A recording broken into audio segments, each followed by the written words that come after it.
A nevadai atomrobbantások teremtették a viperagyíkokat.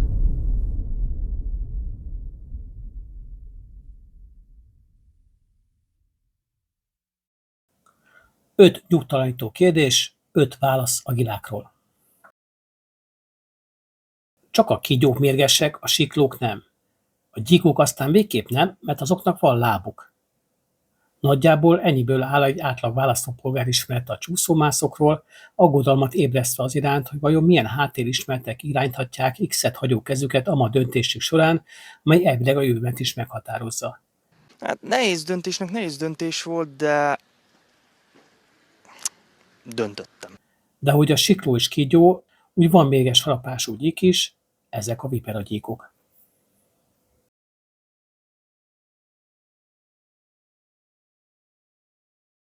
Nem sok állat van, amely nevében is szörny, a viperagyík pedig pont ilyen, az angol neve ugyanis Gila master. Eredeti ejtés szerint tehát Gila, bár ahogy magyarul a Mexikós se Mexikónak mondjuk, ahogy kellene, így maradok a Gilánál. A szörnyeteg megihlette a filmipart, az első csapása józan észre 1959-ben készült. Szerencsére a Gila végül nem vált sivatagi Godzillává, a franchise nem burjánzott ki. What is this black menace that kills everything it sees and hears? No human mind could imagine the enormous destructive power of this maddened, killing thing. If you're young people in love, look out. If you're driving a lonely road, you're as good as dead.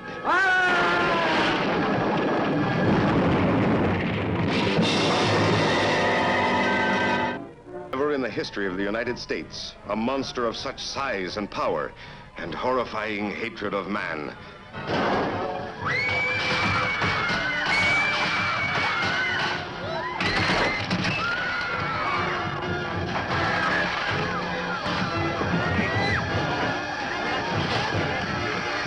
Miután kellően elborzadtunk a katasztrófa momentumaitól, jönnek a kérdések, amelyekre, hogy a címmel szereplőre is, a videó második felében kapjuk meg a választ.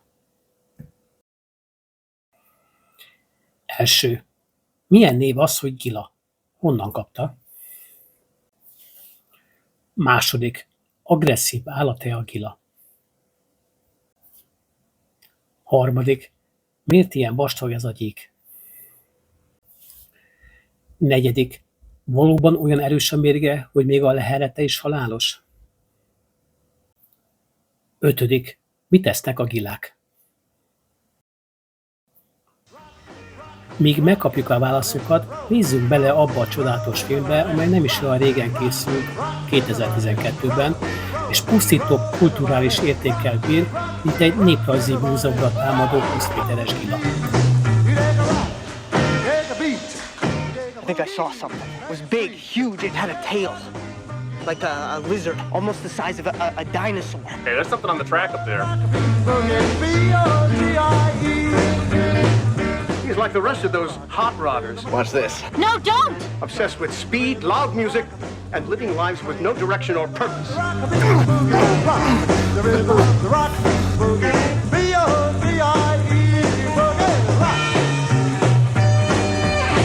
Love your top. Love yours too. There is of it. Ilyen tánc...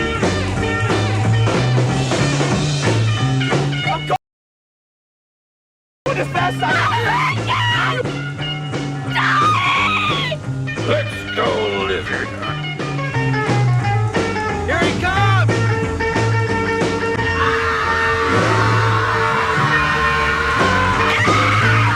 You gotta jump, you gotta jive, you gotta dance, be alive. Next time somebody tells me pigs can fly, damn, I'm gonna believe them. Hát lássuk a válaszokat. Első. A Colorado folyóba ömlő Gila folyóról kapta az elnevezését, amely keresztül szeli az élőhelyét. Ez a terület full vadnyugat, ezért is tűnik fel a gyík sűrűn a western filmekben, például a Sierra Madre Kincse moziban emelte a drámai hatást.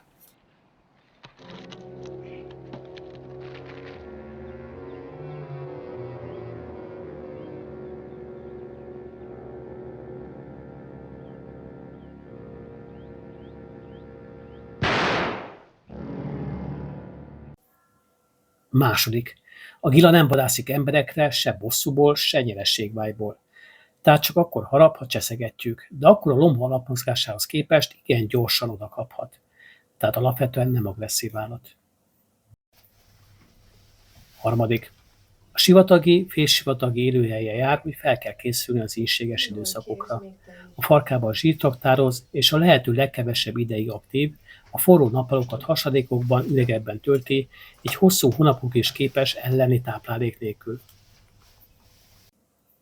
Negyedik. A harapása a beszámolók szerint valóban fájdalmas, már önmagában is, mert durván nagy és hegyes fogai vannak. Az alsó állkapcsával lévő mirigyekből kifolyó neurotoxin pedig sokoldalúan rombolhat a szervezetünkben, ha elegendő jut át.